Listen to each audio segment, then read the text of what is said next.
નમસ્કાર, પ્રણામ મિત્રો, જય શ્રી કૃષ્ણ, જય માતાજી. તો ચાલો શરૂ કરીએ આજની સ્ટોરી. સૂર્યના અજવાળા વિરમી રહ્યા છે અને વાતાવરણમાં ધીમે ધીમે ઠંડક પ્રસરી રહી છે. સાંજના કિરણો ધરતીને જાણે છેલ્લો ઓપ આપી રહ્યો છે. આબ જાણે કેસરીયો ચંદરવો બની ગયું છે. એમાંથી વાદળો ડોકિયું કરી રહ્યા હોય એવું લાગી રહ્યું છે. પંખીઓ પોતાની સફર સમેટીને પોતાના માળા તરફ પાછા ફરી રહ્યા છે.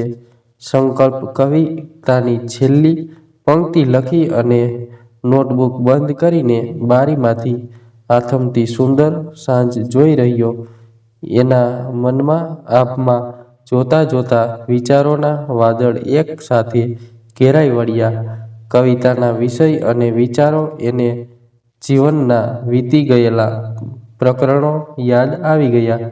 એ યાદો રૂપી વરસાદ જાણે વરસી પડશે એવો અહેસાસ થયો.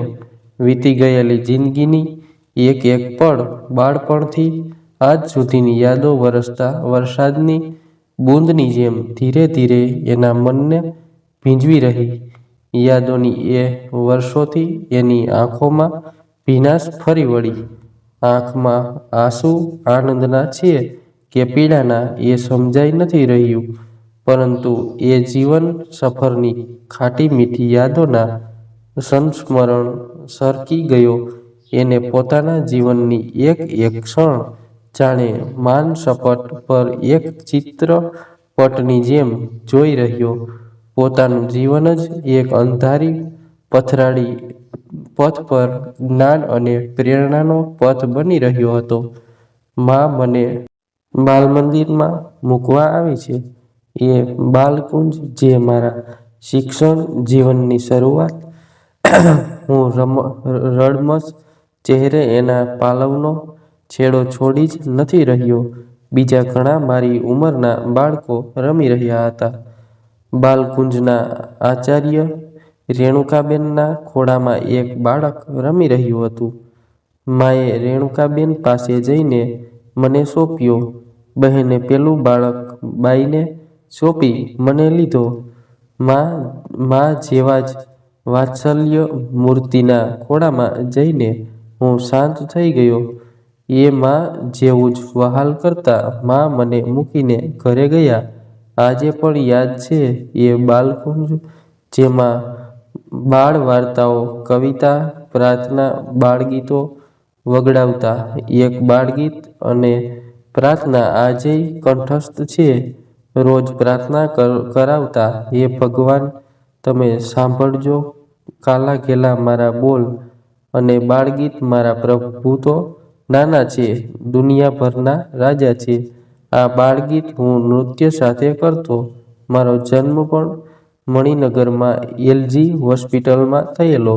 મણિનગરમાં જ પ્રેરણા કુંજ સોસાયટીમાં મારા પિતાજીનો પિતૃસ્મૃતિ નામે બંગલો હતો. પિતાજીને જમીનો અને દુકાનો હતી. મિલોની જમીનના ભાડા આવતા અને LICનું કામ કરતા. ખૂબ સુખ સમૃદ્ધિ હતી. અમે 6 ભાઈ બહેનો. બહેન એમાં હું સૌથી નાનો હતો. બધાનો લાડલો હતો. એ સમયમાં ખૂબ સુખ હતું. દિવાળી જેવા તહેવારમાં ખૂબ ફટાકડા ઘરમાં આવતા. મોટા ભાઈ મને ફોડાવતા. બંગલામાં વિશાળ બગીચો, ફળફળાદીના વૃક્ષો, ફૂલછોડ અને શાકભાજીનો મોટો વિભાગ હતો. મા એમાં જુદી જુદી ઋતુ પ્રમાણે શાકભાજી વેલા બધું બાપુની મદદથી કરતા. મોટા ભાઈઓ પણ ખૂબ મદદ કરતા. ઘર બગીચામાં જ બધી શાકભાજી જેવી કે મેથી, રીંગણ, મરચાં, ટમેટાં, મકાઈ, દૂધી, ભીંડા, ગલકા, તુરિયા, તુવેર બધું જ થતું. એ સમયે આ નાની અણસમજુ આંખોએ બધું જ જોયું છે, માણ્યું છે. વરસાદની ઋતુમાં ચારો તરફ લીલોતરી છવાઈ જતી અને ધરતીમાંથી અનેરી ખુશ્બુ આવતી, હજી જાણે તાજી છે. ઝરમર વરસાદે રમવા દોડી જતો અને સ્પોકમાંથી બનાવેલ કોચિયું ખૂબ રમતો, જેમાં પોપટ કબૂતરના પીંછા બાંધેલા હોય. માં શાક કરિયાણું લેવા કે કોઈ સગા સંબંધીને ઘરે જો મૂકીને જાય તો બંગલાના વિશાળ ચોકમાં પેન આપી કહે, મોર પોપટ જેવા ચિત્રો દોરી રાખજો, કહીને બહાર જતા. આજે પણ બીજા ભાઈઓ સાથેની મસ્તી તોફાન યાદ છે. ઉનાળામાં ધાબે જવાનું, પથારીમાં અડોટવાનું તોફાન યાદ છે. નાકા ઉપર આવેલા મ્યુનિસિપલ અખાડામાં આનંદ મેળો થાય. 15મી ઓગસ્ટે ફેન્સી ડ્રેસ હરીફાઈમાં રાજા બનેલો મને નીંદર આવી ગયેલી. મને ઉઠાડી સ્ટેજ પર લઈ ગયા હતા. ઇનામ જીતી ગયેલો મીઠી યાદોની જાણે વણઝાર છે. મણિનગરના એ બંગલામાં મારી ઉંમરના આશરે 10 વર્ષ વીતી ગયા અને પછી કઠમાળ શરૂ થઈ. મારી અણસમજણી ઉંમરમાં બધું જ બદલાઈ ગયું. પિતાજીને એમના બીજા ભાઈઓ અને ભાગીદાર જોડે ઝઘડા થયા. પિતાજીએ બંગલો વેચી શહેર કોટ વિસ્તારમાં રહેવા જવાનો નિર્ણય લીધો. ખબર નહીં કઈ ઘડીએ નિર્ણય લીધો અને જીવનમાં બસ મુશ્કેલી અને દુઃખ ચાલુ થયા. મા મને કહેતા કે એમને પિતાજીને ખૂબ વિનવણી કરેલી, સમજાવેલા, બંગલો ન છોડવા અંગે પણ ના જ માન્યા. માએ ભીની આંખે સેવા રૂમમાં દીવો કર્યો, ભારે હૈયે બંગલો છોડ્યો, ટ્રકમાં સામાન ભરીને શહેરમાં ખાડિયા વિસ્તારમાં રહેવા આવી ગયા. ભાઈઓ સાથે ટ્રકમાં બેસીને સફર કરેલી એ પણ આછી યાદ હજી છે. એ બધું જ યાદ આવતા આજે પણ નિસાસો નીકળી જાય છે. ખાડિયાના ઘરમાં આવીને જાણે કુટુંબની પડતીની શરૂઆત થઈ. પિતાજીએ કામ કરવું બંધ કરી દીધું. વડીલોપાર્જિત મિલકતો અને એના ભાડામાં જે માસિક માત્ર 90 રૂપિયા હતું, એમાં આ વિશાળ પરિવારનો ખર્ચ ઉઠાવવાનો જે અત્યંત કુપરું હતું. મા પિતાજીને કામ પર જવા કહેતી, ખૂબ સમજાવતી, રોતી, કળગળતી, પણ પથ્થર ઉપર પાણી હતું. ઘરમાં કાયમ ખાવા પીવા માટે પણ ચીજ વસ્તુઓની ખૂબ અછત વર્તાતી. વારે વારે કકળાટ થતો. નાની આંખો આ બધું જોયા કરતી. સમજ નહોતી પડતી આમાં હું શું કરું. માનું દુઃખ જોવાનું નહોતું. માને રડતી જોઈને રડી પડતો. એ મને બાજીને રડી પડતી. અમારી સ્કૂલ ફી ભરવામાં પણ તકલીફ પડતી. અમારી કોઈ ફરમાઈશની તો ગુંજાઈશ જ નહોતી. જ્યાં ખાવાના ફાંફા પડતા. અનાજ ઘઉં ભરવાની સિઝનમાં બાપુજી ખેતરના પૂળા વેચી ભાગ્યાને ભાગ આપી અનાજ લાવતા. એમાં પણ ખૂબ ઉધાર ચડી જતું અને વેપારી પણ ઘરે ધક્કા ખાતા. માંગવાવાળાને પણ માએ જ જવાબ આપવો પડતો. બીજા 2 વર્ષમાં મોટા 2 ભાઈઓ મોસાળ મામાની કંપનીમાં કામ કરવા મુંબઈ ગયા. ત્રીજા ભાઈ મામાની લાગવગથી બેંકની નોકરીમાં લાગી ગયા. ઘરે હું, મારો ભાઈ બહેન અને મા બાપુજી રહ્યા. જેમ તેમ ગાડું બગડી રહેલું. વચ્ચે જમીનનો એક ટુકડો વેચાયો જે સંયુક્ત મિલકત હતી. એમાં પિતાજીના ભાગે પૈસા આવ્યા. એમાંથી બહેનનું લગ્ન અને અમારા 2 ભાઈઓના યજ્ઞોપવિત સંસ્કાર કરાવ્યા. થોડો સમય ઠીક ચાલ્યું. હું 9મા ધોરણમાં આવ્યો અને માને હૃદયરોગનો હુમલો આવ્યો. અભ્યાસમાં ઠીક હતો, પણ પછી ઘરમાં કામ કરનાર કોઈ નહીં. બહાર ગામ રહેતા ભાઈઓ પૈસા મોકલી શકતા નહોતા. ખબર નહીં એ લોકો શું કરતા હતા. મા ફરિયાદ કરતા, કોઈ પૈસા મોકલાવતું નથી, શું કરીશું. માને હૃદયરોગ સાથે શરીરની જમણી બાજુ પેરાલિસિસ એટેક આવ્યો. હોસ્પિટલમાં દાખલ કરી. પૈસાની તકલીફ અને ઉપર બીમારી. મને યાદ છે હોસ્પિટલમાં એમના બિછાનામાં એમની પાસે બેઠેલો એ મારી સામે જોઈ રહેલા. એમનાથી સ્પષ્ટ બોલાતું ન હતું. ત્રણ ત્રુટક અવાજે મને કહે, ચિંતા ના કરીશ, હું સાજી જ ઘરે પાછી આવીશ કહ્યું. મારી આંખોમાં આંસુ ના જોઈ શકી. માનો આત્મવિશ્વાસ ખૂબ પ્રબળ હતો. ડોક્ટરને મારા પિતાજી સાથે વાત કરતા મેં સાંભળેલા, તમારા પત્ની કઈ માટીમાંથી બનેલા છે. એમનું હૃદય પહોળું થઈ રહ્યું છે અને લકવાની અસર છે, પણ આત્મબળ એટલું છે કે આટલા જલ્દી ઊભા થઈ ગયા. પણ હવે એ કાચનું વાસણ છે, સંભાળજો.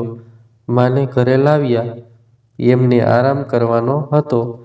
દુકાળમાં અધિક માસની જેમ અછતમાં બીમારીનો દવાઓનો ખર્ચ, સીમિત ભાડાની બાંધી આવક, એમાં પૂરું કરવાનું માને બધી જ મદદ કરતો. એનાથી ઊભા ના થવાય તોય કામ કરવા ઊભા થાય. હું ના પાડું એમનો શ્વાસ ખૂબ ભરાઈ આવે એટલે બેસી જતા મેં કીધું, તમે સૂઈ રહો, હું કરી લઈશ. મારાથી 3 વર્ષ મોટો ભાઈ ઘરમાં રહેતો જ નહીં, બહારના કામ કરાવતો, બાકી ઘરમાં હોય જ નહીં. જમવાના સૂવાના સમયે આવતો. ઘરનું વાતાવરણ એવું થઈ ગયેલું કે કઈ ગમે જ નહીં. આ સમય દરમિયાન મુંબઈથી નાની રહેવા આવ્યા. એમની મદદથી પાછું ચાલ્યું. નાની ઘર પણ અમારી પોળમાં જ હતું, પણ એકલા હતા એટલે અમારી સાથે જ રહેતા. નાની ખૂબ બધી બૌદ્ધ કથાઓ કહેતા અને ઈશ્વર ઉપર શ્રદ્ધા રાખવા સમજાવતા. મા અને નાનીની વાતોથી વિશ્વાસ વધતો. કાલે સારું થશે એવી આશામાં દિવસો નીકળતા. થોડા સમય પછી નાની પાછા મુંબઈ ગયા અને પાછું બધું બગડવા માંડ્યું. એક સવાર એવી પડી, માએ મને બોલાવી કીધું, ઘરમાં કંઈ જ નથી. ના લોટ, તેલ, ચોખા, દાળ, ગેસ, કેરોસીન, બધું જ ખલાસ. ચા ખાંડ નથી. શું કરવું? એની આંખોમાં વિવશતા જોઈ મારાથી ના રહેવાયું. સેવા રૂમમાં જઈ માતાજી મહાદેવ સાથે લડવાનું ચાલુ કર્યું. શું કરી રહ્યા છો તમે અમારું? કોઈ આટલી વિવશતા કે દુઃખ કેવી રીતે આપી શકે? ક્યાં સુધી આવું ચાલશે? માની તબિયત બગડી. પિતાજી કરનાળી તપ કરવા જતા રહેલા અથવા જવાબદારીથી ભાગી છૂટેલા. ભાઈઓનો કોઈ સંપર્ક નહોતો. કોઈને કશી પડી કે ખબર નહોતી. માને સૂવાનું કીધું. વાસણ માંજવા જ આવશે એવું પૂરીઓ કહી ગયેલો. માંથી ઉઠી શકાય એમ નહોતું. મેં કપડાં, કચરા, પોતા બધું નિપટાવ્યું. માએ મને બોલાવી કીધું, દીકરા એક કામ કર, રસોડા પર છાજલી ઉપર પિત્તળના વાસણો છે, એમાંથી તપેલું 2 લોટા લઈને માણેકચોક કંસારાને ત્યાં વેચી આવ અને એમાંથી જે પૈસા આવે શાકભાજી કરિયાણું લેતો આવ. કેરોસીનનો શીશો લેતો જા. રસ્તામાં માસીના ઘરેથી માંગતો આવ.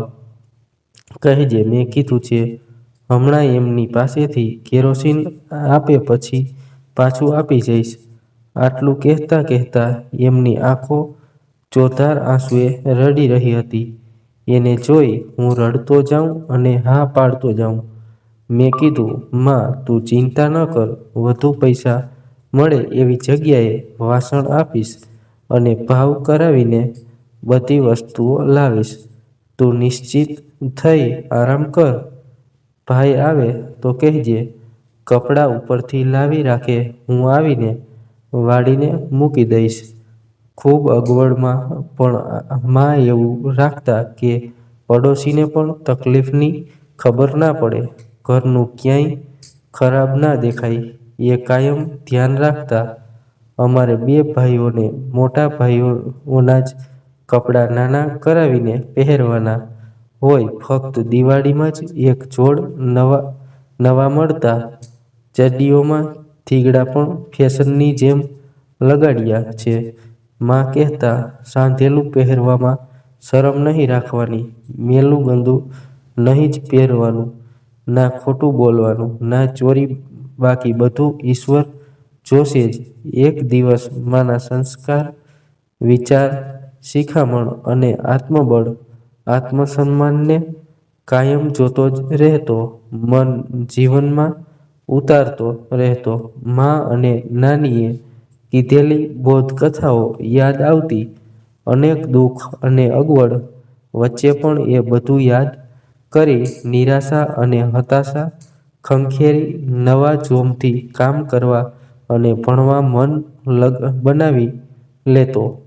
મારે આ સમય કાઢવાનો હશે પસાર કરી રહ્યો હતો, પણ મને મારી જાત પર, મારા પરિશ્રમ, ભણતર અને પ્રમાણિકતા પર ખૂબ વિશ્વાસ હતો જ. મને કુદરતના કંઈને કંઈક સંકેત જાણે સમજાતા. આમ ને આમ માની પ્રેરણા સાથે ભણવામાં ખૂબ મહેનત કરી રહેલો. મેટ્રિકનું વર્ષ હતું. ના કોઈ માર્ગદર્શન, ના કોઈ ટ્યુશન, એ પણ ફર્સ્ટ ક્લાસમાં 65% સાથે પાસ કરી. એ સમયમાં પહેલા 10 વિદ્યાર્થી 85% માર્ક લાવતા એટલે સંતોષ હતો. પણ ગૌરવની વાત એ હતી કે મા તરફી કુટુંબ કે પિતાજી તરફનું કુટુંબ કે મારા બધા જ મોટા ભાઈ બહેનમાં હું જ પ્રથમ પ્રબળક હતો, જે પ્રથમ પ્રત્યે જ પાસ થયેલો. મા ખૂબ ખુશ હતા. મને આશીર્વાદ આપતા કહેલું, ખૂબ જીવનમાં આગળ આવો, ખૂબ ભણો, નામ રોશન કરો, ખૂબ સુખી થાવ. તારા આંગણે કદી પણ દુઃખ ડોક્યું જ ન કરે. માને વળગીને ખૂબ આનંદ વ્યક્ત કરેલો આ સફળતાને કારણે. પિતાજીના આશીર્વાદ લીધા એ પાછા આવી ગયેલા યાત્રાધામથી. એમને આશીર્વાદ આપ્યા સાથે સ્પષ્ટતા કરી, હવે આગળ ભણવામાં મારી પાસે પૈસા નથી, જે કરવું હોય જાતે કરજો. મેં સર માથે લીધું. મને કોઈ આશા પણ નહોતી. મા કહે, આપણી સ્થિતિ જાણે તું દીકરા, તારા જીવનના આ પડાવે તારી સફળતા છે, પરંતુ હું ના મીઠાઈ વહેંચી શકું કે આઈસ્ક્રીમ પાર્ટી રાખી શકું, તને ગોળ ધાણા ખવડાવી શકું કરાવું. માની એ સમયની આંખોની ભીનાશ હજી યાદ છે. આટલી અગવડમાં બાળપણ, કિશોર અવસ્થા વીતી, પણ ક્યારેય માતા પિતાને દોષી નથી માન્યા. બસ નસીબ અને કેળવણી સાથે શીખવા મળ્યું એવી રીતે જ સ્વીકાર્યું. પણ મારા આવનાર સંતાનને ક્યારે કોઈ જ અગવડ ના પડે એની કાળજી રાખીશ અને ખૂબ સુખ સગવડ આપીશ એ નિર્ધાર કર્યો. હવે પ્રશ્ન આવ્યો, આગળ ભણવા માટેનો શું કરવું, શેમાં આગળ જવું? મારા બનેવીની સલાહ મળી. ટેક્સટાઇલ, કેમેસ્ટ્રી અથવા એગ્રીકલ્ચર જવા કીધું. મેં એગ્રીકલ્ચર પસંદ કર્યું. સેવા રૂમમાં જઈને મા બાપનો પ્રાર્થના કરી મારા એડમિશન અને ફીની વ્યવસ્થા કરી આપવા મારા મોટા ભાઈઓને વિનંતી કરી. ફી ભરવા અંગે બધાએ હૈયાધારણ આપી, પણ છેલ્લી ઘડી સુધી ના કરી શક્યા. મને ગુસ્સો આવી ગયો. મારા મોટા ભાઈને કહેવાઈ ગયું કે બાપ નથી તૈયાર, તમે નથી કરી શકતા, હું શું કરું, કોની પાસે જાઉં? પછી છેક છેલ્લે મોટા ભાઈ વ્યવસ્થા કરી લાવ્યા અને ફી ભરી. પાછળથી જાણવા મળ્યું, મારા બનેવીના ઘરેથી પૈસા આવેલા. આણંદ ખેતીવાડી કોલેજમાં ભણવા ગયો. ભાઈ મૂકવા આવેલા. હોસ્ટેલમાં રહેવાનું હતું. નવી જ જિંદગી શરૂ થઈ હતી. માએ આપેલો નાસ્તો સાથે હતો. મેસની ફી ભરી અને ભાઈ સરસ ભણવા વિશે અને ચિંતા ના કરવા વિશે શિખામણ આપી. પાછા ગયા. મને ખૂબ સારું લાગેલું.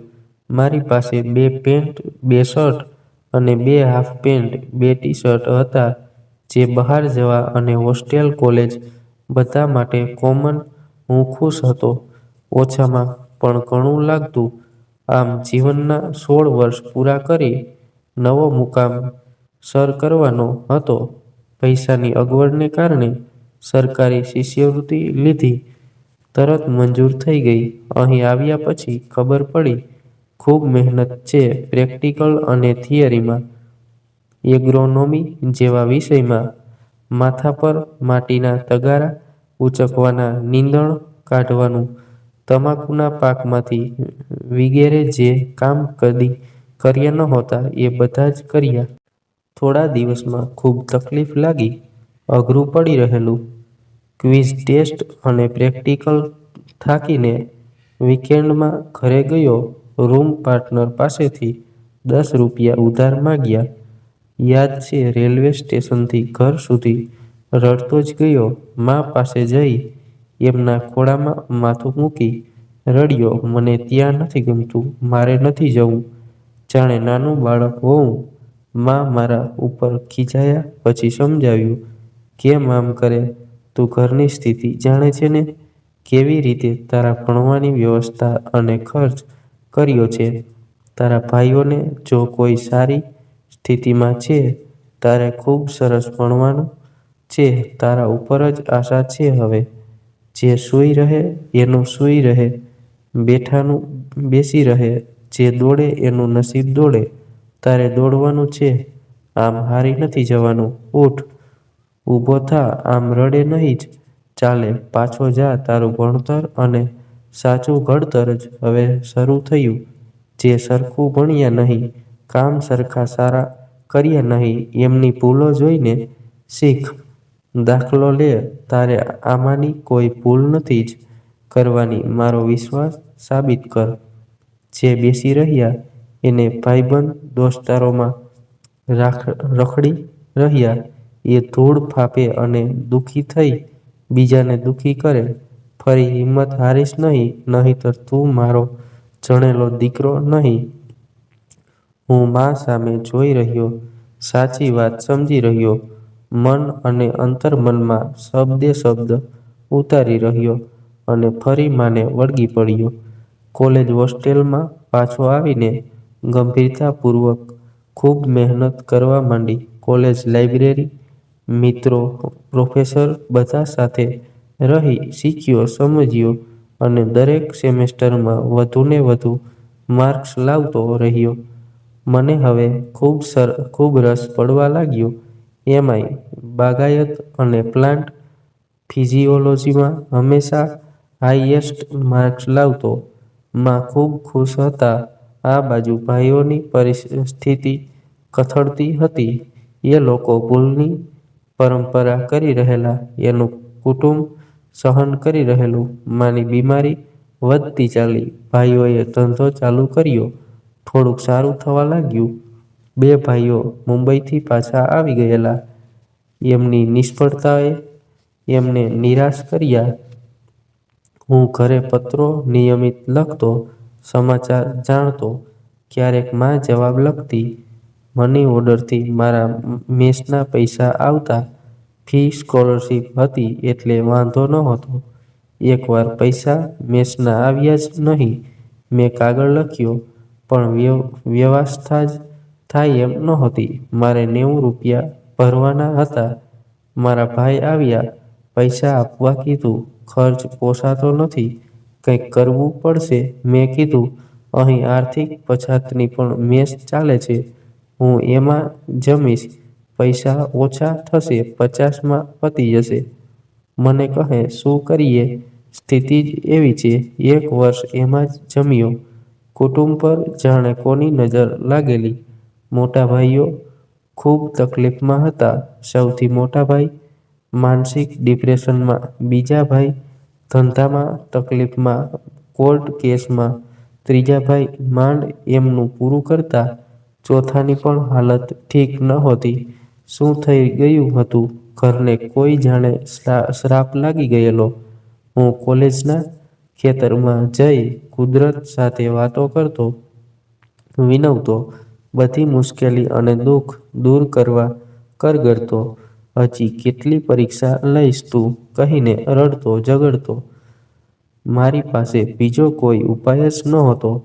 કોલેજમાં ઇતર પ્રવૃત્તિઓ અને કલ્ચરલ કાર્યક્રમોમાં ભાગ લેતો, ગાવાની ફેન્સી ડ્રેસ અને નાટક ડાન્સ કોમ્પિટિશનમાં ભાગ લેતો, ઇનામ જીતી જ લાવતો, મન બહેલાવતો, ગીતો ગાતો અને રૂમ પાર્ટનર સાથે અગમનીય અને આધ્યાત્મની વાતો કરતો, જે મા અને પિતાજી પાસેથી સાંભળેલી, અને વાંચન ખૂબ કરતો. આમ કરતા છેલ્લું સેમેસ્ટર આવી ગયું. ખૂબ મહેનત કરેલી, એક્ઝામ બધી જ પૂરી થઈ અને બસ રિઝલ્ટ જ બાકી હતું અને કોલેજમાં કંપનીઓ તરફથી ઇન્ટરવ્યૂ શરૂ થયા. એમાં પ્રથમ ઇન્ડિયન પોટાશ તરફથી 2 સેલ્સ સુપરવાઇઝર લેવાના હતા. 4 કોલેજના થઈને 360 કેન્ડિડેટ હતા. એમાંથી હું અને મારી જ બેચનો બીજો વિદ્યાર્થી સિલેક્ટ થયા. થોડા દિવસમાં રિઝલ્ટ પણ આવી ગયું. કોલેજમાં સાતમો આવેલો ઘરે બધા જ ખુશ હતા. રિઝલ્ટ સરસ અને નોકરી મળી ગઈ હતી. આત્મગૌરવ અનુભવતો હતો. આગળ ભણવાની ઈચ્છા ખૂબ હતી. મને પણ સ્થિતિ હવે એવી હતી કે શક્ય નહોતું. હમણાં નોકરી લઈ લેવી જ, પછી જોઈશું એમ કહી જૂનાગઢ પોસ્ટિંગ હતું ત્યાં મા અને બધાને છોડીને જવું પડ્યું. મારી આ પ્રથમ સફળતાથી ખૂબ ખુશ હતો. ધીમે ધીમે મુશ્કેલીઓ હવે દૂર થશે જ એવી આશા પ્રબળ બની રહી હતી. Indian potash semi government company હતી. પોટાશ ખાતર પરદેશથી ઇમ્પોર્ટ થતું. માલના પ્રમાણમાં માંગ વધુ રહેતી એટલે વિક્રેતા ફિલ્ડમાં જવા જ ના કહેતો. કહે, તમે ઓર્ડર લાવશો પણ તમારી કંપની માલ ક્યાં મોકલે છે? સળંગ 15 થી 20 દિવસ બેસી રહ્યો એમની દુકાને અને ઘરે કાગળ લખ્યો, અહીં કામ જ નથી આપતા. ઘરેથી બનેવીનો કાગળ આવ્યો, ઘરે પાછો આવી જા. એમ આ ઉંમરે બેસી ના રહેવાય. ભલે સરકારી નોકરી હોય.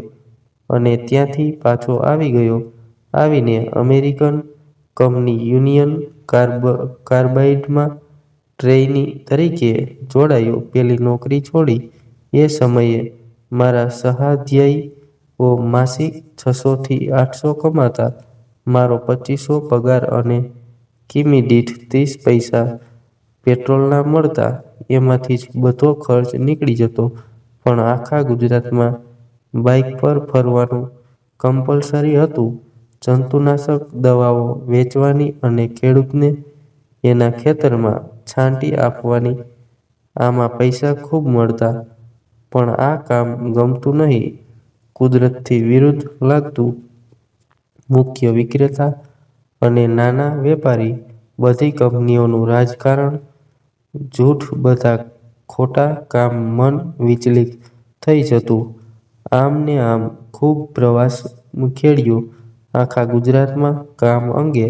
પોરબંદર, ધોરાજી, ઉપલેટા, રાજકોટ, સાબરકાંઠા, મોડાસા, ધનસુરા, ખેડબ્રહ્મા, ત્યાં કચ્છી કંપાઓ, વડોદરા, ભરૂચ, બોડેલી, ધોરાજી, આણંદ, નડિયાદ, અમદાવાદ, આમ બધે જ 3 વર્ષ ફરીને કામ કર્યું. ખૂબ ઓછા સમયમાં જાણે ખૂબ જોયું, સમજાઈ ગયું. આ બધી સફરમાં વરસાદી સિઝનમાં ક્યારેક એકાંત મળી જતું. કુદરતનો નજારો જોવા મળતો અને એમાં ખોવાઈ જતો.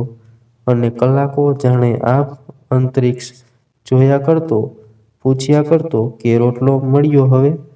પોતાનો એટલો ક્યારે આપીશ? અચાનક જીવનમાં ટર્નિંગ પોઈન્ટ આવ્યો. મારે મારા પિતરાઈના લગ્નમાં મુંબઈ જવાનું થયું.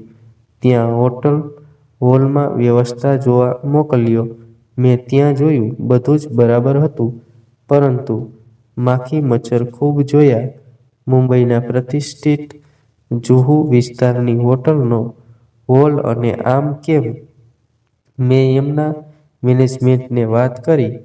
એ લોકો કહે, બધા પ્રયત્ન કર્યા પણ આ નથી જઈ રહ્યા. મેં એમને બજારમાંથી 2 પેસ્ટિસાઇડ લાવવા લખી આપી અને એમણે એનો તાત્કાલિક અમલ કર્યો અને રિઝલ્ટ જોઈ ખુશ થઈ ગયા. કોઈ જોખમ વિના સાવ મામૂલી ખર્ચમાં આવું પરિણામ જોઈ એમણે મારો આભાર માન્યો. મારી સાથે મારા સગા હતા. એમને કીધું, અરે ભાઈ, આ તો ચમત્કાર જેવું છે. તું નોકરી છોડીને બાગ બગીચા અને સલાહ આપવાનું કામ કેમ નથી કરતો? આવું કોઈ છે નહીં, તને જરૂર સફળતા મળશે. મારા મનમાં વાત બેસી ગઈ. હું પાછો આવીને મેં એના પ્રયત્નો ચાલુ કર્યા. શરૂઆત ક્યાંથી કેવી રીતે કરાવી? એક વિચાર આવ્યો કે બાગ બગીચામાં પૈસા કોણ ખર્ચે? એ સમય એવો હતો, લોકોને બાગ ગમતા, પરંતુ એ શોખ હતો કોને પોસાય? એક તો જેની પાસે જગ્યા હોય અને પૈસા. એ સમય મિલ ઉદ્યોગ ખૂબ ચાલતો અને એ લોકો પાસે જમીન અને પૈસા અને ખર્ચ કરવાની શક્તિ અને સૂઝ હોય. અરવિંદ મિલથી શરૂ કર્યું. એના મુખ્ય શેઠ સાથે મુલાકાત કરી. શ્રી નિકુલભાઈ શેઠ સાથે વાત કરી. એમને મારામાં રસ પડ્યો. મને કામ આપ્યું. એક વીકમાં 3 દિવસ જવાનું અને મને ફી આપતા. હું ત્યાં ગાર્ડનમાં સલાહ સૂચન આપતો. ગુલાબ ઉછેર અને માવજત. મારા કામથી ખુશ થઈ સંલગ્ન મિલમાં કામ પણ અપાવ્યું, પરંતુ પૈસા વધુ ના મળતા એટલે દરેક આર્કિટેક્ટ અને કન્સ્ટ્રક્શન કરતા બિલ્ડરોનો સંપર્ક સાધવાનો ચાલુ કર્યો. ક્યાંય કોઈ રિસ્પોન્સ મળી નહોતો રહ્યો. એક બિલ્ડરે એવું કીધું, આ મુંબઈ નથી, એમાં તારું ઘર નહીં ચાલે. પણ નિરાશ ના જ થયો. કાલે કામ મળશે. એ સંઘર્ષના સમય દરમિયાન મારા લગ્ન થયા. ઘરમાં હવે મોટા ભાઈઓ, ભાભીઓ, માતા પિતા બધાનો સમાવેશ થવો શક્ય નહોતો. બધા ઘરમાં વાસણ ખખડે એમ કુટુંબ રાજકારણથી કંટાળીને માની સંમતિ અને આશીર્વાદ લઈ એક રૂમ કિચનમાં ભાડે રહેવા જતો રહ્યો. જીવનનું નવું પ્રકરણ શરૂ થયું. ઘરનું ભાડું અને અમારા ગુજરાન જેટલું મળી રહેતું. ધીમે ધીમે બધાના સંપર્ક વધારતો ગયો. નિરાશા ખંખેરીને બધાને મળતો રહ્યો. ઓછા પૈસા મળે તો પણ કામ લેવા લાગ્યો અને આમ વસ્ત્રાપુર જેવા નવા વિકસતા વિસ્તારમાં જ્યાં બંગલા બંધાતા હોય ત્યાં માલિકનો સીધો જ સંપર્ક કરવા લાગ્યો. સેલ્સમેન તરીકે કામ કરેલું એટલે અનુભવ કામ લાગ્યો. સવારે કામ જોવા આવે એમની રાહ જોતો. આવે એટલે સંપર્ક કરી બગીચા બનાવવા અને વૃક્ષો રોપવા સમજાવતો. ઉત્તમ કામ કરવાની ખાતરી આપતો. આમને આમ કામ મળવા માંડ્યા. નીતિ અને દાનત ખૂબ સારા અને પ્રમાણિક હતા જ એટલે ઈશ્વરના આશીર્વાદથી કામ ઉપર કામ મળતા જ ગયા. પોતાનો આગવો સ્ટાફ લગભગ 45 માણસોનો રાખ્યો. મણિનગરનું ભાડાનું ઘર છોડી 2 વર્ષમાં સેટેલાઇટ વિસ્તારમાં બગીચો બનાવી શકાય એવી જમીન સાથે મકાન ખરીદી લીધું. દિવસ રાત જોયા વિના કામ કર્યા. કામના વખાણ થતા મહેનત અને માવજત અને એના જ્ઞાનની કદર થવા લાગી. માને મારી સાથે રહેવા આવવા કીધું. મા કહે, જન્માષ્ટમી પછી આવી જઈશ. અને મારા પિતાનું અવસાન થયું જન્માષ્ટમી પછી પણ મા ના આવી શક્યા. એ પહેલા જ 7મે એમને ગંભીર હૃદયરોગના હુમલાએ જીવ લીધો. મારા જીવનનો વજ્રઘાત આજે પણ નથી ભૂલ્યો. આખી જિંદગી ખૂબ દુઃખ પરેશાની વેઠી જ્યારે સુખ ઘરમાં આવ્યું એમને વિદાય લીધી. આ પછી ના દિવસ ના રાત બસ કામ, કામ ને કામ. અમદાવાદના અગ્રેસર આર્કિટેક્ટ, મિલ ઓનર, બિલ્ડર્સ સાથે કામ ચાલતા. મોટી કંપનીઓના મોટા સ્કેલના ગાર્ડન જે. કે. ડી., મહેસાણા ગાંધીનગર, સુરત, અંકલેશ્વર જ્યાં કામ હોય ત્યાં જતો અને બગીચા સર્જન કરતો. અપાર વૃક્ષો રોપાવતો. મારી પોતાની માલિકીની ઓફિસ વસ્ત્રાપુરમાં બનાવી. વસ્ત્રાપુરની ડિગ્રી લીધી. વધુને વધુ કુદરતમાં ખૂંપતો ગયો. કુદરત અને વનસ્પતિ સાથે રહેવાથી ખૂબ જ સૂક્ષ્મ અને પ્રગટ શક્તિઓ અને જ્ઞાનનો વધારો થતો ગયો. વૃક્ષ વનસ્પતિ સાથે ગાઢ સંબંધ થઈ ગયો. એમની સાથે વાતો કરતો, પૂછતો, સમજતો. મને જવાબ મળતા. મોટા ભાગનો સમય બહાર જતો એટલે આવી બધી પ્રકૃતિની શક્તિઓના પરચા મળતા ગયા. મને રસ પણ ખૂબ હતો. કાયમ લાગતું સૃષ્ટિ આ 5 તત્વ અને વનસ્પતિ જ છે. અગોચર શક્તિઓ અને અગમનિગમમાં રસ પાડવા લાગ્યો. બધું જ હોવા છતાં ક્યારેક ખૂબ એવો અહેસાસ થતો. અહેસાસ કે કંઈક ખૂટે છે. એની પીડામાં આંખોમાંથી આંસુ આવી જતા. કોઈ કુદરતની સૂક્ષ્મ લાગણી ખેંચી રહ્યું હોય એવું અનુભવતો. કોઈને કહેવાથી પાગલ માનશે વિચારી કહેતો નહીં, પણ કોઈક અગોચર શક્તિ સતત સાથે હોય એવું અનુભવતો, જે સારા કર્મ કરાવે, સારા વિચાર અને જ્ઞાન આપે છે. એવામાં આખા ગુજરાતમાં ભયાનક ભૂકંપ આવ્યો. બધે જ તારાજી સર્જાઈ. મારા રહેઠાણ અને ઓફિસ વિસ્તારમાં જ અનેક મકાન, ફ્લેટ, બિલ્ડિંગ ધરાશયી થતા નજરે જોયા. કુદરતી આફત હોવા છતાં હું ચોક્કસપણે માનતો કે આમાં માણસનો જ હાથ છે. વિકાસના નામ નીચે વૃક્ષો જંગલોનો નાશ કરે. પોતાની જરૂરિયાત અને સ્વાર્થ માટે શહેરોમાં દર 500 મીટરે એક બોરવેલ કરી પાણી કાઢી લીધા. વૃક્ષો વાવે નહીં, વરસાદી પાણીનો સંચય કરે નહીં, થાય નહીં, જમીનમાં પોલાણો સર્જાય અને કુદરતનું વ્યવસ્થાતંત્ર ખોરવાય. મૂંગા પશુ પંખીની વેદના પરાકાષ્ઠા આંબે અને ભૂકંપ જેવી કુદરતી હોનારતો સર્જાય. વરસાદ અનિયમિત થાય, દુકાળ પડે. આ સમયે લોકો વરસાદી પાણીનો વધુને વધુ સંચય કરે, ખૂબ વૃક્ષો વાવે એવી ચળવળ ચલાવી. વરસાદી પાણીના સંચયથી વિવિધ રીતોના પેમ્ફલેટ છપાવ્યા અને વિના મૂલ્યે સેવાની ઓફર આપી. રેડિયો ટીવીમાં ઇન્ટરવ્યૂ આપ્યા અને ન્યૂઝપેપરમાં આર્ટિકલ આવ્યા. જાગૃતિ લાવવા થઈ શકે એટલા પ્રયત્નો કર્યા. કુદરતના વ્યવસ્થા તંત્રને સાચવવા અને વનસ્પતિનું રક્ષણ કરી પ્રદૂષણ ઘટાડવા પ્રચાર કર્યો. મેં ગાર્ડન સાથે ફાર્મ હાઉસ ડિઝાઇન કરી બનાવવા ચાલુ કર્યા. એમાં અપ્રતિમ સફળતા મળી. ખૂબ નામ અને ધન કમાવા મળ્યું. પણ કુદરત બીજું ઈચ્છતું હતું. એક મોટો નિર્ણય લીધો.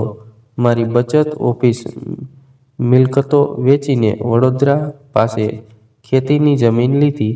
પહેલેથી ખેડૂત હતો, ભણતર હતું એ અંગેનું. પછી એમાં અનેક અગવડ આવી. પાણીની તકલીફ અને કુટુંબ સ્થળાંતર માટે તૈયાર નહોતું. એટલે ત્યાંથી પાછી ગાંધીનગર જમીન લીધી. પણ અહીં પણ પાણીની અગવડ.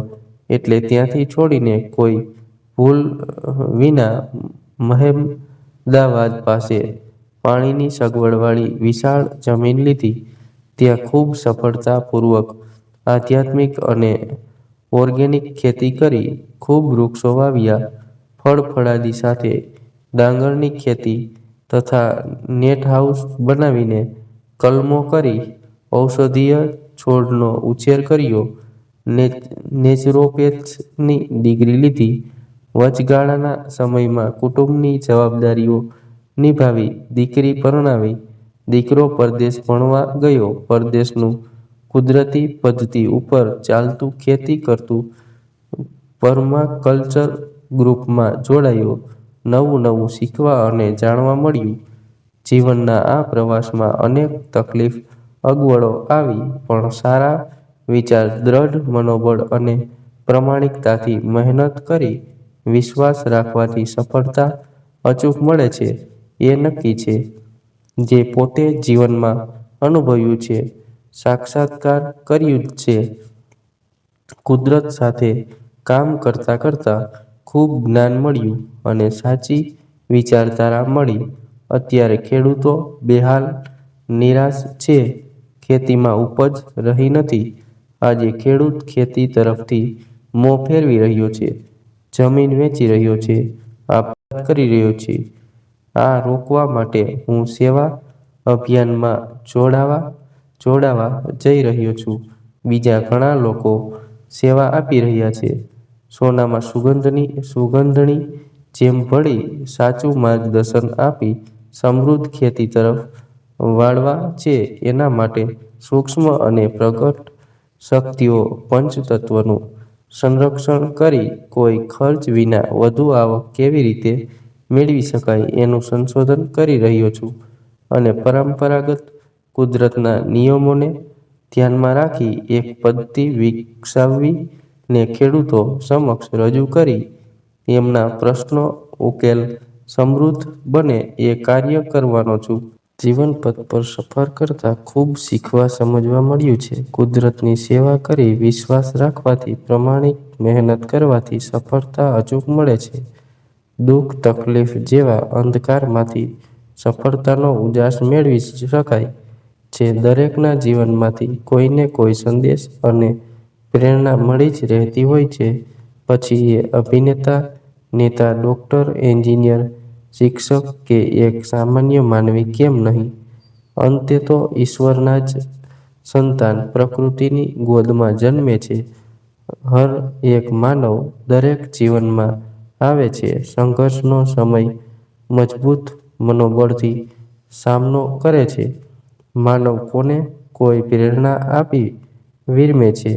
જીવન, સંઘર્ષ અને સફળતા જીવનમાં બંને ઉદાહરણ આત્મવિશ્વાસ પ્રેરે છે. સફળતા, સંતોષનો પથ દરેક માનવીના જીવનમાં કોઈને કોઈ વિકટ પરિસ્થિતિ આવે જ છે, પરંતુ મહેનત, પ્રામાણિક નીતિ અને મક્કમ મનોબળ સફળતાપૂર્વક અચૂક અપાવે છે.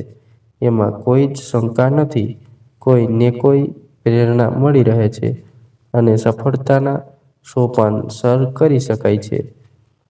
વિડીયો સારો લાગ્યો હોય તો વિડીયોને લાઇક, શેર, સબસ્ક્રાઇબ